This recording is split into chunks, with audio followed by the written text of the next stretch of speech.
आइए पढ़ते हैं करवा चौथ की कहानी। बहुत समय पहले की बात है। एक साहूकार के 7 बेटे और उनकी एक बहन करवा थी। सभी सातों भाई अपनी बहन से बहुत प्यार करते थे, यहाँ तक कि वे पहले उसे खाना खिलाते और बाद में स्वयं खाते थे। एक बार उनकी बहन ससुराल से मायके आई हुई थी। शाम को भाई जब अपना व्यापार व्यवसाय बंद कर घर आए तो देखा उनकी बहन बहुत व्याकुल थी।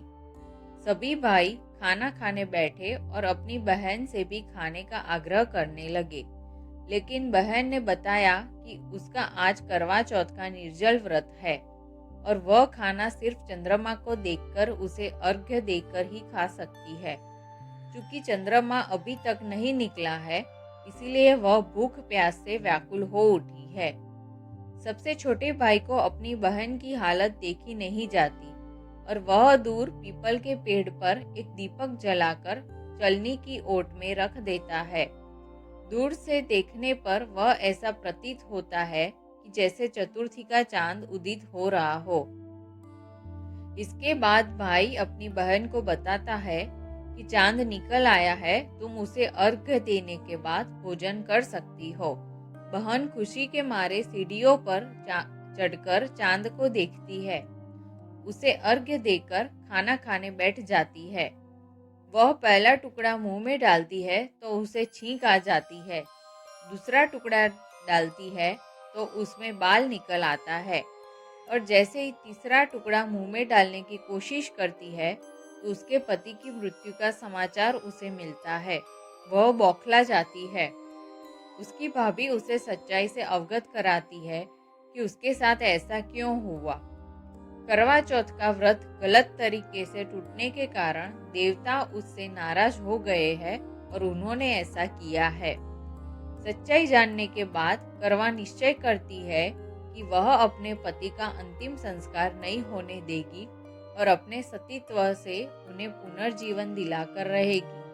वह पूरे 1 साल तक अपने पति के शव के पास बैठी रहती है, उसकी देखभाल करती है।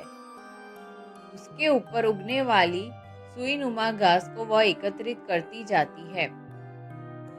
1 साल बाद फिर करवा चौथ का दिन आता है। उसकी सभी भाभियां करवा चौथ व्रत रखती है। जब भाभियां उससे आशीर्वाद लेने आती है तो वह प्रत्येक भाभी से यम सुई ले लो, पिय सुई दे दो, मुझे भी अपनी जैसी सुहागिन बना दो, ऐसा आग्रह करती है। लेकिन हर बार भाभी उसे अगली भाभी से आग्रह करने का कह चली जाती है। इस प्रकार जब छठे नंबर की भाभी आती है तो करवा उससे भी यही बात दोहराती है। यह भाभी उसे बताती है कि चूंकि सबसे छोटे भाई की वजह से उसका व्रत टूटा था, अतः उसकी पत्नी में ही शक्ति है कि वह तुम्हारे पति को दोबारा जीवित कर सकती है।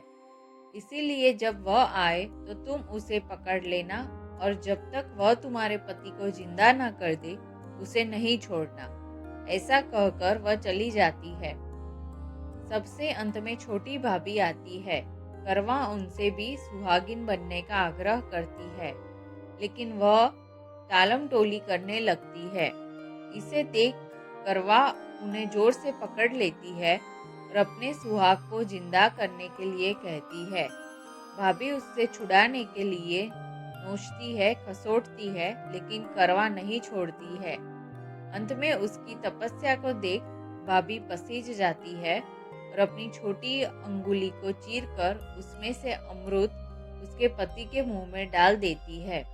करवा का पति तुरंत श्री गणेश कहता हुआ उठ बैठता है।